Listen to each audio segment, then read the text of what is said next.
ಹರಿ ಓಂ. ನಿಮಗೆ ಒತ್ತಡದಿಂದ ಮುಕ್ತಿ ಬೇಕಾ? ಹಾಗಾದರೆ ಈ ಆಸನವನ್ನು ಅಭ್ಯಾಸ ಮಾಡಿ. ಈ ಆಸನ ನಿಮ್ಮ ಒತ್ತಡವನ್ನು ನಿವಾರಣೆ ಮಾಡಿ ನಿಮ್ಮ ಮನಸ್ಸನ್ನು ಶಾಂತವಾಗಿಟ್ಕೊಳ್ಳಿಕ್ಕೆ ಸಹಾಯ ಮಾಡುತ್ತೆ.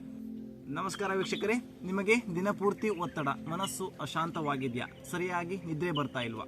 ಇವತ್ತಿನ ಈ ವಿಡಿಯೋದಲ್ಲಿ ನಾವು ಒತ್ತಡವನ್ನು ಕಡಿಮೆ ಮಾಡಿ ಮನಸ್ಸಿಗೆ ಶಾಂತಿ ನೀಡುವಂಥ ಆಸನದ ಕ್ರಮವನ್ನು ತಿಳಿದುಕೊಳ್ಳೋಣ.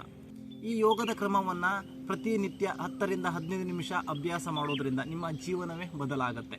ಈಗ ಒತ್ತಡವನ್ನು ನಿವಾರಣೆ ಮಾಡಿಕೊಳ್ಳಲು ಸಹಾಯ ಮಾಡುವಂಥ ಆಸನವನ್ನು ಅಭ್ಯಾಸ ಮಾಡೋಣ. ದೈನಂದಿನ ಜೀವನದ ಆರೋಗ್ಯಕ್ಕಾಗಿ RR ಯೋಗ ಡೈಲಿ ಲೈಫ್ ಚಾನಲ್, ನಿಮ್ಮ ಜೊತೆ ನಾನು ಯೋಗ ಥೆರಪಿಸ್ಟ್ ಗಣೇಶ್ ಶ್ರೀಕಾಂತ್. ಈಗ ಆಸನವನ್ನು ಅಭ್ಯಾಸ ಮಾಡೋಣ. ಮೊದಲನೇ ಆಸನ ಬಾಲಾಸನ. ಬಾಲಾಸನವನ್ನು ಅಭ್ಯಾಸ ಮಾಡಲು ನಾವು ವಜ್ರಾಸನದ ಸ್ಥಿತಿಗೆ ಬರೋಣ. ವಜ್ರಾಸನದ ಸ್ಥಿತಿ. ಈಗ ಉಸಿರನ್ನು ತೆಗೆದುಕೊಳ್ತಾ 2 ಕೈಗಳನ್ನು ತಲೆಯ ನೇರ ಮೇಲೆ ಕೆತ್ತಬೇಕು. ಹಾಗೆ ಉಸಿರನ್ನು ಹೊರ ಹಾಕ್ತಾ ನಿಧಾನವಾಗಿ ಮುಂದಕ್ಕೆ ಬೆಂಡಾಗಿ 2 ಹಸ್ತವನ್ನು ನೆಲದ ಮೇಲೆ ಇರಿಸಿ ಹಾಗೆ ನಿಮ್ಮ ಹಣೆಯನ್ನು ನೆಲಕ್ಕೆ ತಾಗಿಸಲು ಪ್ರಯತ್ನಿಸಿ. Balasana, child posture. ಈ ಬಾಲಾಸನವನ್ನು ದಿನನಿತ್ಯ ಅಭ್ಯಾಸ ಮಾಡೋದ್ರಿಂದ ನಮ್ಮ ಒತ್ತಡವನ್ನು ಕಡಿಮೆ ಮಾಡುತ್ತೆ. ಹಾಗೆ ಮೆದುಳು ಮತ್ತು ನಮ್ಮ ಮನಸ್ಸಿಗೆ ಶಾಂತಿಯನ್ನು ನೀಡುವಲ್ಲಿ ಈ ಆಸನ ಅತ್ಯಂತ ಉತ್ತಮವಾದ ಆಸನವಾಗಿದೆ. ಈ ಸ್ಥಿತಿಯಲ್ಲಿ ನೀವು ಸಹಜವಾಗಿ ಉಸಿರಾಟವನ್ನು ಮಾಡ್ತಾ 1 ನಿಮಿಷ ಹೋಲ್ಡ್ ಮಾಡಿ. 1 ನಿಮಿಷ ಹೋಲ್ಡ್ ಆದ ನಂತರ ಮತ್ತೆ ಉಸಿರನ್ನು ತೆಗೆದುಕೊಳ್ತಾ ನಿಧಾನವಾಗಿ ಮೇಲಕ್ಕೆ ಬಂದು ಹಾಗೆ ಉಸಿರನ್ನು ಹೊರ ಹಾಕ್ತಾ 2 ಕೈಯನ್ನು ಕೆಳಗಡೆ ಇಳಿಸ್ತಾ ಮೊದಲಿನ ಸ್ಥಿತಿಗೆ ಬನ್ನಿ. ಈಗ 2ನೇ ಆಸನವನ್ನು ಅಭ್ಯಾಸ ಮಾಡೋಣ, ಪಶ್ಚಿಮೋತ್ತನಾಸನ. ಪಶ್ಚಿಮೋತ್ತನಾಸನವನ್ನು ಅಭ್ಯಾಸ ಮಾಡಲು ನಾವು ದಂಡಾಸನದ ಸ್ಥಿತಿಗೆ ಬರೋಣ.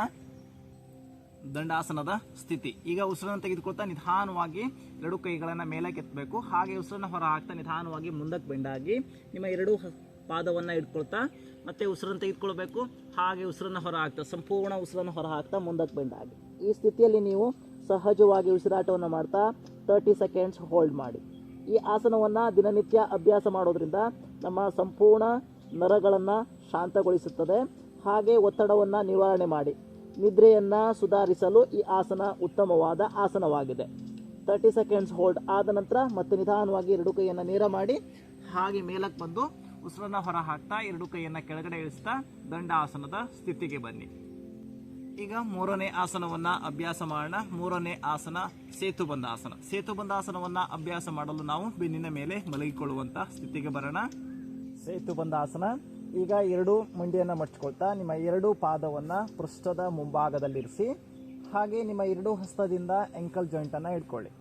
ಉಸಿರನ್ನು ತೆಗೆದುಕೊಳ್ತಾ ನಿಧಾನವಾಗಿ ನಿಮ್ಮ ಸೊಂಟವನ್ನು ನಿಮ್ಮಿಂದ ಎಷ್ಟು ಸಾಧ್ಯವಾಗುತ್ತೋ ಅಷ್ಟು ಮೇಲಕ್ಕೆತ್ತಿ. ಈ ಸ್ಥಿತಿಯಲ್ಲಿ ನೀವು ಸಹಜವಾಗಿ ಉಸಿರಾಟವನ್ನು ಮಾಡ್ತಾ 1 ನಿಮಿಷ ಹೋಲ್ಡ್ ಮಾಡಿ.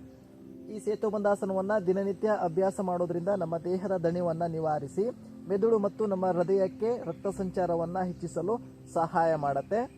1 ನಿಮಿಷ ಹೋಲ್ಡ್ ಆದ ನಂತರ ಮತ್ತೆ ನಿಧಾನವಾಗಿ ಸೊಂಟವನ್ನು ಕೆಳಗಡೆ ಇಳಿಸ್ತಾ 2 ಕಾಲುಗಳನ್ನು ನೇರ ಮಾಡಿ ಮೊದಲಿನ ಸ್ಥಿತಿಗೆ ಬನ್ನಿ. ಈಗ ಒತ್ತಡವನ್ನು ನಿವಾರಣೆ ಮಾಡಿಕೊಳ್ಳಲು ಸಹಾಯ ಮಾಡುವಂಥ ಕೊನೆಯ ಆಸನ ಶವಾಸನ. ಶವಾಸನವನ್ನು ಅಭ್ಯಾಸ ಮಾಡಲು ಮತ್ತೆ ಬೆನ್ನಿನ ಮೇಲೆ ಮಲಗಿಕೊಳ್ಳುವಂಥ ಸ್ಥಿತಿ. ಹಾಗೆ ನಿಮ್ಮ 2 ಕಾಲುಗಳನ್ನು ಸ್ವಲ್ಪ ದೂರ ಇರಿಸಿ. 2 ಕೈ ದೇಹದಿಂದ ದೂರವಾಗಿರಲಿ, ಹಸ್ತಗಳು ಮೇಲ್ಮುಖವಾಗಿರಲಿ. ಸಂಪೂರ್ಣ ದೇಹವನ್ನು ಸಡಿಲಗೊಳಿಸ್ತಾ ಸಂಪೂರ್ಣ ದೇಹದಲ್ಲಿ ಆಳವಾದ ವಿಶ್ರಾಂತಿಯ ಅನುಭವವನ್ನು ಮಾಡಿ. ಶವಾಸನವನ್ನು ದಿನನಿತ್ಯ ಅಭ್ಯಾಸ ಮಾಡೋದ್ರಿಂದ ನಮ್ಮ ಸಂಪೂರ್ಣ ದೇಹಕ್ಕೆ ಆಳವಾದ ವಿಶ್ರಾಂತಿಯನ್ನು ನೀಡುತ್ತೆ. ಹಾಗೆ ಒತ್ತಡವನ್ನು ನಿವಾರಣೆ ಮಾಡಿ ನಮ್ಮ ಮನಸ್ಸಿಗೆ ಆಳವಾದ ಶಾಂತಿಯನ್ನು ನೀಡುವಲ್ಲಿ ಈ ಆಸನ ಉತ್ತಮವಾದ ಆಸನವಾಗಿದೆ. ಸಂಪೂರ್ಣ ದೇಹವನ್ನು ಸಡಿಲಗೊಳಿಸಿ, ನಿಮ್ಮ ಮಾಂಸಖಂಡವನ್ನು ಸಡಿಲಗೊಳಿಸಿ ಹಾಗೆ ನಿಮ್ಮ ಕೀಲುಗಳನ್ನು ಸಡಿಲಗೊಳಿಸ್ತಾ ಸಂಪೂರ್ಣ ದೇಹದಲ್ಲಿ ಆಳವಾದ ವಿಶ್ರಾಂತಿ ಹಾಗೂ ಆಳವಾದ ಶಾಂತತೆಯ ಅನುಭವವನ್ನು ಮಾಡಿ. ಈ ಶವಾಸನವನ್ನು ನೀವು 1ರಿಂದ 2 ನಿಮಿಷ ಅಭ್ಯಾಸ ಮಾಡಿ. ಶವಾಸನದ ಅಭ್ಯಾಸದ ನಂತರ ನಿಮ್ಮ 2 ಕಾಲುಗಳನ್ನು ಒಂದಕ್ಕೊಂದು ಜೋಡಣೆ ಮಾಡಿಕೊಳ್ಳಿ. ಹಾಗೆ ನಿಮ್ಮ 2 ಕೈಗಳನ್ನು ದೇಹದ ಹತ್ತಿರ ತೆಗೆದುಕೊಂಡು ಬನ್ನಿ. ಈಗ ಬಲಗೈಯನ್ನು ತಲೆ ನೇರ ಮೇಲೆ ಕೆತ್ತಿ ಎಡಗಾಲನ್ನು ಮಡ್ಚಿಕೊಳ್ಬೇಕು. ನಿಮ್ಮ ಎಡ ಹಸ್ತವನ್ನು ನಿಮ್ಮ ಹೊಟ್ಟೆ ಮೇಲೆ ಇಟ್ಕೊಳ್ತಾ ನಿಧಾನವಾಗಿ ನಿಮ್ಮ ಬಲಕ್ಕೆ ತಿರುಗಿ. ಈಗ ಎಡ ಹಸ್ತವನ್ನು ಎದೆಯ ಮುಂಭಾಗದಲ್ಲಿರಿಸಿ 2 ಹಸ್ತಗಳ ಸಹಾಯವನ್ನು ತೆಗೆದುಕೊಳ್ತಾ ನಿಧಾನವಾಗಿ ಕುಳಿತುಕೊಳ್ಳುವಂಥ ಸ್ಥಿತಿಗೆ ಬನ್ನಿ. ನೋಡಿದ್ರಲ್ಲ ವೀಕ್ಷಕರೇ, ಮನಸ್ಸಿನ ಒತ್ತಡವನ್ನು ನಿವಾರಣೆ ಮಾಡಿಕೊಳ್ಳಲು ಸಹಾಯ ಮಾಡುವಂತಹ ಸರಳವಾದ ಯೋಗಾಸನ. ಈ ಆಸನವನ್ನು ದಿನನಿತ್ಯ ಅಭ್ಯಾಸ ಮಾಡ್ತಾ ನಿಮ್ಮ ಒತ್ತಡವನ್ನು ನಿವಾರಣೆ ಮಾಡಿಕೊಳ್ಳಿ. ಈ ವಿಡಿಯೋ ನಿಮಗೆ ಉಪಯುಕ್ತ ಎನಿಸಿದರೆ ಲೈಕ್ ಮಾಡಿ, ಶೇರ್ ಮಾಡಿ, ಹಾಗೆ ನನ್ನ ಚಾನಲ್ನ ಹೊಸಬರು ನೋಡ್ತಾ ಇದ್ದರೆ ಸಬ್ಸ್ಕ್ರೈಬ್ ಮಾಡ್ಕೊಳ್ಳಿ. ಮುಂದಿನ ವಿಡಿಯೋದಲ್ಲಿ ಮತ್ತೆ ಸಿಗೋಣ. ಅಲ್ಲಿವರೆಗೂ ನಿಮ್ಮ ದೇಹದ ಆರೋಗ್ಯವನ್ನು ಕಾಪಾಡಿಕೊಳ್ಳಿ. ಹರಿ ಓಂ ತತ್ಸತ್.